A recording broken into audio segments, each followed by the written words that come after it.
Renaissance italienne. Ouais, c'est beau. Ah oui, c'est beau.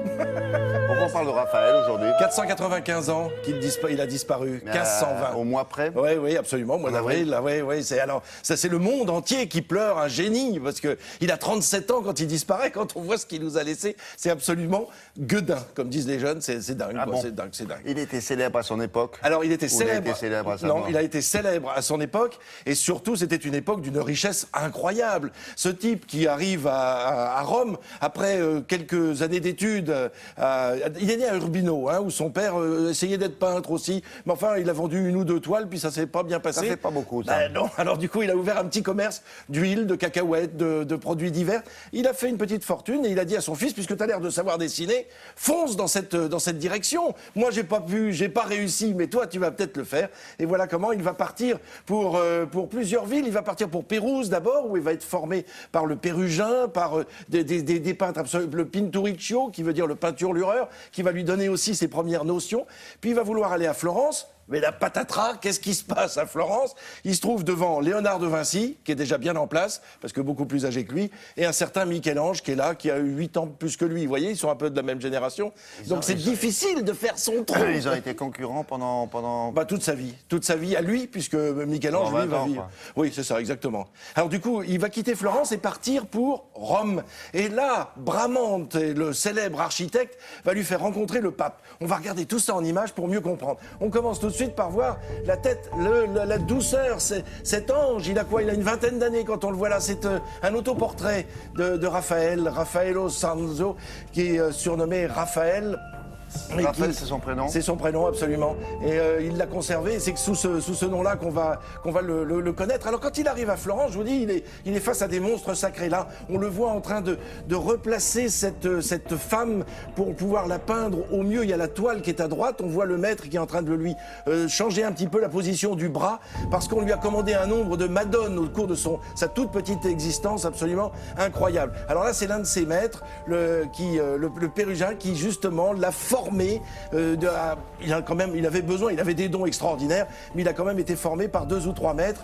Et ce Pérugin qui est un concurrent aussi. Donc là encore une de ses toiles. Alors il a peint des toiles en grand nombre, mais il va être connu notamment pour les fresques gigantesques qu'il va peindre au Vatican à la demande du pape Jules II. Voilà, il rencontre le pape qu'on voit en rouge, là, en blanc et en rouge, à gauche de votre écran.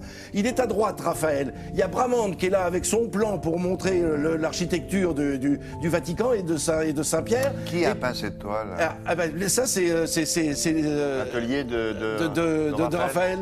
Et on le voit, Raphaël, qui présente son projet. Et du jour au lendemain, que fait le pape Jules II? Il dit, ben voilà, puisque vous me présentez quelque chose d'extraordinaire, je renvoie tous les autres peintres et je ne conserve que Raphaël. Alors, il n'est pas tout seul, évidemment, pour peindre les appartements du Vatican. C'est tout un atelier gigantesque avec des peintres qui vont venir le rejoindre. Mais c'est un travail colossal qu'il va réaliser.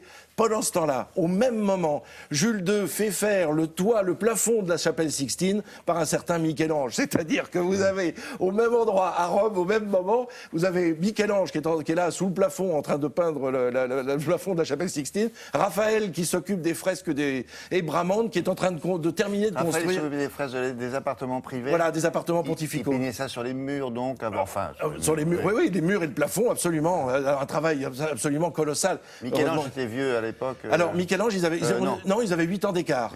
8 ans d'écart. C'est Léonard de Vinci qui était beaucoup plus âgé, puisque lui, il était né 25 ans plus tôt. On les payait très bien pour faire mais il fallait quand même qu'ils aient un maître pour pouvoir, justement, être payés. Alors, on s'aperçoit d'ailleurs que sur les fresques, il représente le pape Jules II, par exemple. On l'a vu, j'ai pas eu le temps de vous le signaler, mais on l'a vu là. C'est-à-dire que le pape est représenté parmi les personnages bibliques. C'était assez inconvenant pour l'époque. Oui, mais enfin, il faisait plaisir à celui qui le payait, quoi. C'était ça. Hein. Ouais. Alors, du jour au lendemain, Jules II meurt, évidemment. Il est remplacé par le pape Léon X, qui lui donne le même contrat. Et du coup, il va effacer le visage de Jules II et mettre celui de Léon X à la place, tant qu'à faire. Il est mort jeune, marié, enfant. Oui, il est mort. Non, pas marié, mais mort jeune, de 37 ans quand il disparaît. C'est un génie.